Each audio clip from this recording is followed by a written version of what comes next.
अस्सलाम वालेकुम। कैसे हैं आप सब लोग? उम्मीद करती हूँ खैर खैरियत होंगे। अल्लाह का शुक्र अल्हम्दुलिल्लाह हम भी बिल्कुल ठीक हैं। अल्लाह ताला हम सबको अपनी हिफ्ज़ ईमान में रखे और जो भी मुश्किलात परेशानी अल्लाह ताला उसको अपने फ़ज़ल करम से दूर करे। जी, ये सुबह का वक्त है और जुम्मे का दिन है। आप सब लोगों को जुम्मा बहुत मुबारक हो। और बच्चों के लिए मैंने भी नगेट्स फ्राई करे हैं, साथ में ब्रेड है, दूध है। और मेरे हस्बैंड ने भी आज ऑफ़ करा है, वो इसलिए क्योंकि उनकी आइज़ जो हैं वो दुखने को आई हुई हैं, आई फ्लू हो गया उनको। तो अभी उनको जो है ना हॉस्पिटल लेके जाएंगे, आई क्लिनिक, ताकि जो है ना उनकी आँखों का जो ट्रीटमेंट है वो सही से हो सके। क्योंकि 2 दिन हो गए उनको बहुत तकलीफ़ है। दवा डाल रहे थे ड्रॉप, लेकिन उससे कोई फ़ायदा नहीं हुआ। एक आँख जो है ना लेफ़्ट साइड की वो बहुत ज़्यादा दुखने को आई हुई है, उसमें तकलीफ़ भी बहुत हो रही है और बहुत रेडिश भी हो रही है। तो अभी हॉस्पिटल लेके जाएंगे उनको, ताज आई जो कि आयशा मंजिल पर है। बच्चों को स्कूल भेज के फिर जो है हस्बैंड के साथ वहाँ जाऊँगी डॉक्टर को दिखाने।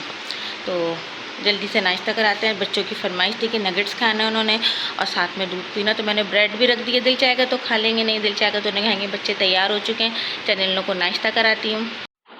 बच्चों के जुम्मे के कपड़े मैंने आयरन कर दिए हैं और अपने कपड़े भी मैंने आयरन कर लिए हैं जो शाम में पहनने हैं। बच्चों के कपड़े भी जो है ना वो आयरन कर दिए जो शाम में पहनेंगे, अलग शलवार कमीज़, और अभी जुम्मे में ये पहनेंगे। हस्बैंड के भी कपड़े जो है ना आयरन कर दिए हैं। हस्बैंड जो खुद चले गए हैं डॉक्टर के यहाँ, क्योंकि जो है ना वो मैंने कहा कि एक तो गर्मी बहुत है, दूसरा ये कि फिर मेरे सारे काम ये रुक जाएंगे। और सुबह के टाइम में अगर काम कर लिए जाए ना सारे तो सही रहता है। क्योंकि मेरी भी तबीयत थोड़ी ज़रा बस ऐसे ही चल रही है, थोड़ी डिस्टर्ब हुई हुई तबीयत। खैर, तो मैंने इनसे कहा, मैं कहा आप चले जाएं क्योंकि फिर मेरा टाइम जो है ना यहाँ पे सेफ़ हो जाएगा। आयरन मैंने यहाँ पे लाके करी क्योंकि वहाँ पे जो है ना ड्राइंग रूम के प्लग में लगाते हैं तो वो बार बार जो है ना उस रूम का जो ब्रेकर है ना वो बार बार ट्रिप हो रहा है, गर्म हो रहा है, पता नहीं क्यों। हो सकता है उसके तार भी वीक हो रहे हों।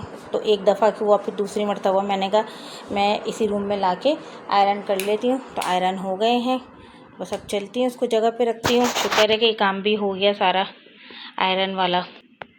कैमरा साफ़ करा तो अब साफ़ आया है, वरना गंदा हो रहा था। बच्चे मोबाइल हाथ में लेते हैं ना तो वो लग जाता है कुछ ना कुछ, हाथ पे चिकने हाथ हो रहे होते हैं। खैर बहरहाल चल, आयरन स्टैंड उठा के रखती हूँ और आगे की जो काम है फिर वो देखती हूँ कि क्या करना है। वो घर तो मैंने समेट दिया सारा, झाड़ू पोछा नहीं करा। मेड आ जाएंगी तो उनसे करवाऊँगी, क्योंकि आज जाना कपड़े भी वॉश होंगे। कपड़े भी मैंने सारे निकाल के यहाँ पे रख दिए हैं। अब वो देखें उनके आने पर है, वो आ जाएँ जल्दी तो ये सारे काम हो जाए। क्योंकि 9 बज चुके हैं, मेरी कोशिश ये थी कि 9 साढ़े 9 तक वो आ जाती तो मेरे घर के सारे काम हो जाते जल्दी। आयरन स्टैंड लेके जा रही हूँ क्योंकि ना जल्दी इसलिए सारे काम कर रही हूँ। चचा के घर जो है ना, चच्ची के यहाँ, उनका सोयम भी है और मगरिब के बाद जो है वो मिलाद भी है। तो इस वजह से मुझे जल्दी काम करना पड़ रहा है क्योंकि जल्दी जाएंगे। ज़ोहर के फ़ौरन बाद ना जुम्मे की नमाज़ अदा करके बस फिर वहाँ के लिए निकल जाएंगे। पता नहीं क्या मसला है बिजली के उसमें। देखें सेकंड लास्ट वाला जो ब्रेकर है वो नीचे गिरा हुआ है, तो मैंने इसको नीचे गिरा ही रहने दिया। अब मैंने कब तुम आराम ही करो, इलेक्ट्रिशियन को बुलाएंगे फिर उसको दिखाएंगे कि क्या मसला है इसमें। वैसे पहले मैंने बुलाया था ना तो उसने कहा था कि आपके 5 ब्रेकर जो है ना ये चेंज होंगे और अंदर से तार भी चेंज होगा। तार जो है वो पता नहीं कौन सा पतला क्या गेज वगैरह बताए थे, इतने उसका लगा हुआ है, तो ज़्यादा उसका लगेगा। अब ये तो लंबा काम है लेकिन करवाना तो है ना। हस्बैंड के कपड़े भी आयरन हो गए। मैंने अपना सूट ये वाला जो है ना आयरन हुआ हुआ था, मेरा तो खैर ड्राई क्लीन से हुआ हुआ था, लेकिन मैंने जो है ना दुपट्टा आयरन करा है। और दुपट्टा इतना कुछ चुड़मुड़ हुआ था क्योंकि तकरीबन 1 से 1.5 साल बाद मैं ये सूट दोबारा वेयर कर रही हूँ। ये अंदर की तरफ रखा हुआ था, ड्राई क्लीन होकर मैंने रखा हुआ था, मैंने उसको ड्राई क्लीन करवाया है। और दुपट्टा तो उसका इतना चुरमुट गोला बना हुआ था बिल्कुल ना, इतनी चुनें थी इसके अंदर, इतनी शलें पड़ी हुई थी कि मैंने पहले उसको आधा घंटा पानी लगा के और उसका गोला बना के रख दिया था ताकि सॉफ्ट हो जाए। तो आसानी से आयरन हो गई है। तो बस कपड़े आयरन हो जाए ना, कहीं जाना हो तो ज़िंदगी आसान हो जाती है। अब देखेंगे बच्चों ने क्या खाना है। जाते हुए बोल के कहते कि अम्मा हम तो जो है वो नूडल्स खाएंगे, आके सुबह नगेट्स खा के गए थे।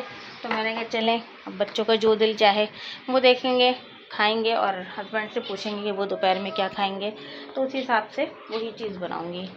और वैसे भी इनका तो कुछ पता नहीं है, क्या पता ये कुछ बाहर से लेकर ही आ जाए। बाहर गए हैं तो सब्ज़ी वाला तो आ गया है, ये भी तो समझ में नहीं आ रहा। बल्कि रद्दी पेपर वाले तो सब्ज़ी वाला समझती, ये भी तो समझ में नहीं आ रहा है कि पकाऊं तो क्या पकाऊं, क्या पकाना चाहिए। देखिए झाड़ू ला के मैंने यहाँ पे रखी थी, बच्चों ने चिप्स खाए थे रात को, वो गिरा दिए थे, तो मैंने एक तरफ समेट के रख दिए थे। अब वेट कर रही हूँ कि भाई वो जल्दी से आ जाएँ तो भी मैं उनसे ये काम भी करवा लूँ, सफाई का भी करवा लूँ, और साथ के साथ जो है वो लैपटॉप गिरते गिरते बचा। हो बचा तो हो गई भाई। मैंने लैपटॉप उठाया खासे और फिर पूरा हाथ जो है वो पीछे की तरफ लैपटॉप के साथ चला गया। उफ, बचत हो गई। कांच की टेबल भी टूटती है, लैपटॉप भी जाता। अल्लाह ने बचा लिया। मैं ला के यहाँ रख रही थी कि इसको यहाँ साफ़ भी कर दूँगी और बैग में भी रख दूँगी इनके। और मेरा हाथ पूरा ऐसा मुड़ा है ना पीछे की तरफ, यूँ उठाया मैंने पीछे चला गया वो पूरा, पता नहीं कैसे हुआ एकदम से। अल्लाह ने बाल बाल बचाया है, वरना आज तो टेबल भी जाती कांच की और लैपटॉप भी जाता। छोटी छोटी चीज़ें सब समेट रही हूँ, समझ में नहीं आ रहा, पता नहीं वो आए नहीं आए कपड़ों के लिए। पर चला मैं इंतज़ार ही करती रह जाऊँ और वो मैडम आए ना। कपड़े तो कपड़े, मैं सोचा था झाड़ू पोछा भी करवा लूँगी इनसे, अच्छे से ज़रा सफाई हो जाती है ना, क्योंकि आज भी पूरा दिन बिज़ी रहेंगे जब वहीं पर ही, रात को आएंगे। फिर कल जो है वो सिस्टर के जो है ना वो बेटे की बर्थडे भी है और वो भी है मिलाद भी है ज़ियान क्या, तो वहाँ भी जाना है, वो भी पूरा दिन कल का बिज़ी निकल जाएगा। हस्बैंड आ गए डॉक्टर को दिखा के, उन्होंने जो है ना आई ड्रॉप दिए इनको, और वही ड्रॉप दिए हैं जो आई फ्लू में जो है ना चल रहे हैं, यही डालने को दिए हैं। ये पहले कोई और से डाल रहे थे क्योंकि उन्होंने फैमिली डॉक्टर को दिखाया था तो उन्होंने वो दिए थे। अभी ताज आई गए थे तो उन्होंने ये वाले ड्रॉप दिए इनको और एक ड्रॉप और दिए, तो ये डाला है। अब अभी थोड़ी देर देखते हैं, आधे घंटे तक, उन्होंने कहा इंशाल्लाह सही हो जाएगा। बाकी विटामिन की गोलियां वगैरह जो होती हैं देते हैं वो दिए। अच्छा, हस्बैंड ने कहा कि नहीं आप वो सूट नहीं पहने, ये वाला सूट पहने, क्योंकि वो सूट जो है ना मिड समर का है, सर्दी गर्मी दोनों पहन सकते हैं। इन्होंने कहा नहीं आपको एलर्जी का मसला है तो ऐसा ना हो कि गर्मी लगे और उसके बाद जो है ना ईचिंग शुरू हो जाए। तो मैंने कहा चलिए ठीक है, हाँ ऐसा ना हो कि फिर वो गर्मी लगे और जो है ना वो पसीना वगैरह नहीं आना चाहिए ना, तो वो फ़ौरन जो है ना जो जिस जगह पे एलर्जी हुई भी है ना तो वहाँ पे ईचिंग होना शुरू हो जाती है। और खुजाना बिल्कुल भी नहीं है, खुजाएंगे तो ज़्यादा फैल जाएगा वो। तो उसमें मेडिसिन वगैरह दी है डॉक्टर ने, तो वो खाती हूँ। नींद का असर बहुत है और उसमें खाने के बाद तो मैंने कहा चलें कोई बात नहीं, मैं आयरन कर लेती हूँ। बस दुपट्टा ही आयरन नहीं हुआ था, सूट तो आयरन हुआ हुआ था क्योंकि ड्राई क्लीन हुआ हुआ था। असल में मैंने ईद पे सिलवाया था, मीठी ईद पे शायद रमज़ान में तो 3-4 महीने से ये कपड़ों के बिल्कुल पीछे ही हो गया था। फिर आपके 3-4 सूट और सिल जाते तो आप वही पहनते हैं और इसको पीछे कर देते हैं, तो ये पीछे हो गया था। मुझे भी याद नहीं था, वो तो इन्होंने मुझे याद दिलाया कि अपना ग्रीन वाला सूट पहनना। मैं कौन सा ग्रीन वाला, फिर जब मैंने डोर के पीछे देखा तो मैंने कहा ये वाला, तो कहने लगे जी जी ये वाला। मैंने कहा अच्छा चलें ये वाला पहन लेते, कोई मसला नहीं, जो हुक्म आपका, जैसा आप कहेंगे वैसे ही पहन लेंगे। तो ये कहेंगे नहीं मैं तुम्हारी एहतियात के लिए कह रहा हूँ क्योंकि बहुत सॉफ्ट लॉन है। तो मैंने कहा अच्छा ठीक है ये पहन लेते हैं, वो भी सॉफ्ट ही है, इतना वैसा नहीं है कि बहुत सर्दी में पहना जाए, लेकिन चलें जो कहते हैं ना बड़े जो कहते हैं वो मान लेना चाहिए तो हस्बैंड भी तो बड़े ही होते हैं ना, घर के भी और एज में भी थोड़े से बड़े होते हैं। तो खैर बहरहाल है तो मजाक की बात है, लेकिन इन्होंने मेरी बेहतरी के लिए बोला तो मैंने कहा चलें ये पहन लेती हूँ। बस ये कि स्त्री दोबारा स्टैंड लेकर आई, दोबारा मैंने करी यहाँ पे आयरन, और अब थक गई मैं, अब मैं थक गई हूँ। अब इसको वापस रख कर आती हूँ उसकी जगह पे। बस अब फाइनल हो गए आयरन वगैरह सब। यहाँ बन रहा है रोटी का पाकिस्तानी पुराना वाला शवारमा, जो हस्बैंड जो है बचपन में खाया करते थे। तो अभी मैं रोटी को थोड़ा सा सेकूंगी तवे पर ताकि थोड़ी सी हल्की सी गर्म हो जाए। फिर इसके ऊपर जो है ना वो असली घी लगाएंगे, देसी घी, यानी कि उसके बाद उस पर हल्की सी चीनी डालेंगे, उसको रोल करेंगे और हस्बैंड को दे देंगे क्योंकि उनका बहुत दिल चाह रहा है पाकिस्तानी शवारमा, बचपन की यादें दोबाला करने के लिए। इससे बेहतरीन शवारमा कुछ नहीं हो सकता इनके लिए। तो मैंने कहा चलें बना के लाती हूँ, जल्दी से आपको बना के देती हूँ। मैंने कहा कभी कभी ऐसा होता है ना, ऐसी चीज़ों का दिल करने लगता है कि ऐसी चीज़ें खाएं जो हमारी यादें भी उससे ताज़ा हो जाती हैं। तो हस्बैंड कहेंगे ये बना के दे दो। मैं कहा क्या बनाऊँ बताएं, तो कह रहे हैं रात की रोटी रखी हुई है। मैंने कहा हाँ, तो कह रहे हैं उसको सेक के और मुझे शवारमा बना के दे दो ये मैंने रोटी को सेक दिया हल्का हल्का, इतनी अच्छी खुशबू आ रही है ना, रोटी को सेका है, रात की रोटी है। खैर झूठ की बोलूँ, मैं तो खैर सादी रोटी खाती हूँ, मैं ये घी और वो सब लगा के नहीं खाती। तली हुई रोटी यानी कि चाहे नान की हो चाहे ये ऐसी रोटी हो, मैं नहीं खाती, मुझे पता नहीं क्यों अच्छी नहीं लगती। खैर बहरहाल अब इस पर चीनी डालती हूँ, चीनी भी इस पर डाल दी है। अब इसको रोल करूँगी। बचपन की यादों का पाकिस्तानी शवारमा तैयार है, देती हूँ अपने हस्बैंड को। सब चीज़ों को वापस रखते हैं, यहाँ से क्लीन करते हैं सब, क्योंकि हमारी मेड भी आ गई, अल्लाह का शुक्र है, देर से आई है लेकिन आ गई है। इतनी देर भी नहीं हुई है, तो टाइम हो रहा है 10:30 हो रहे हैं। तो वो कपड़े वॉश कर रही हैं, उन्होंने सफाई भी कर ली है, बाकी काम हम करते हैं। सारी सफाइयाँ हो गई है, सिमटा सिमटी भी हो गई है और बस अब रह गई है डस्टिंग। एक तो हमारी टेबल की जो ये अंदर वाइट वाइट नज़र आ रहा है ना, ऐसा लगता है कि ये डस्ट है। ये डस्ट नहीं है, इसका कलर ही अंदर से ऐसा है।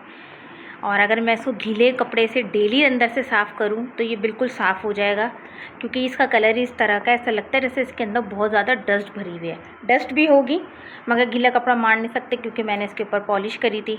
और पॉलिश देखें कैसी करी थी कि नज़र भी नहीं आया। पॉलिश रखी हुई भी है, लेकिन बस जो काम हो जाए ना एक दफ़ा, उसके बाद दोबारा होना तो वो मुश्किल ही होता है। तो मैंने कहा चलें फिर कभी करेंगे इंशाअल्लाह ताला। इस पर भी पॉलिश हुई हुई है। अरे कितनी डस्ट है नीचे, ये तो डस्ट है, ये लकड़ी है बल्कि डस्ट है। ये देखिए नीचे कितनी डस्ट है, क्योंकि डस्टिंग ही नहीं हो पा रही। डस्टिंग हुई थी परसों ना, जिस दिन तदफीन हुई थी परसों जुमेरात, बुध को डस्टिंग करी थी रात में, और कल फिर नहीं करी जुमेरात को। आज जुम्मा आ गया, जुम्मे को बच्चे मेरे डस्टिंग करते हैं, तो बस बच्चे आएंगे बच्चों से ही करवाऊँगी, वो लोग डस्टिंग करेंगे। मेड जो है ना कपड़े धो रही हैं, तो बस वो कपड़े धो लें तो कपड़े सुखाऊंगी हाथे हाथ। उसके बाद फिर नमाज की तैयारी शुरू हो जाएगी, फिर निकलने का टाइम हो जाएगा जाने का, ज़ोहर के बाद जाएंगे। अभी तो हस्बैंड ऑफ़िस का काम कर रहे हैं, ये कॉल आ गई थी ऑफ़िस से। छुट्टी करना भी तो आसान बात नहीं है। छुट्टी कर लें तो क्या हुआ, अगर लैपटॉप आपके पास घर पर है तो फिर तो आपको काम करना ही करना है। तो ये बेचारे बैठे काम कर रहे हैं, मैं कह भी रही हूँ चश्मा लगा के काम कर रहे हैं, मगर ये नहीं सुन रहे, कह रहे बस ऐसी आवाज़ें आ रही हैं। बहरहाल इनको देकर आई हूँ इनका शवारमा, ये खाते हैं। तो भी बच्चों के लिए नूडल्स तैयार करूँगी, क्योंकि कह कर गए थे। मैं कहा बना के रख दूँगी, एक का चटपटा, एक का जो है वो चिकन फ्लेवर। तैयार हो गए हैं और जा रहे हैं अभी चच्ची की तरफ ही स्वयं में। और अभी जना ज़ोहर से असर के दरमियान तक जना कुरान खानी है, और फिर मगरिब के बाद मिलाद है। बच्चे भी साथ जा रहे हैं, तो बच्चे जो है वो चीज़ लेने गए हैं अपने लिए, बिस्किट, केक और चिप्स वगैरह, क्योंकि वहाँ पे कोई ना शॉप नहीं है अंदर की तरफ ना। तो ये बच्चे कहेंगे कि हम लोग ले लेते हैं, अगर मम्मा में भूख लगी तो हम खा लेंगे। मैंने कहा चल लेकर आएँ जल्दी से, तो मैं अपने बैग में रख लूँगी। बस बच्चों का वेट कर रहे हैं यहाँ पर, बच्चे गए हैं भी लेने के लिए। सन्नाटा। आज देखिए शीशा कितना साफ़ है, कि आज मेरे हस्बैंड ने शीशा जो है ना अच्छी तरीके से साफ़ करा है।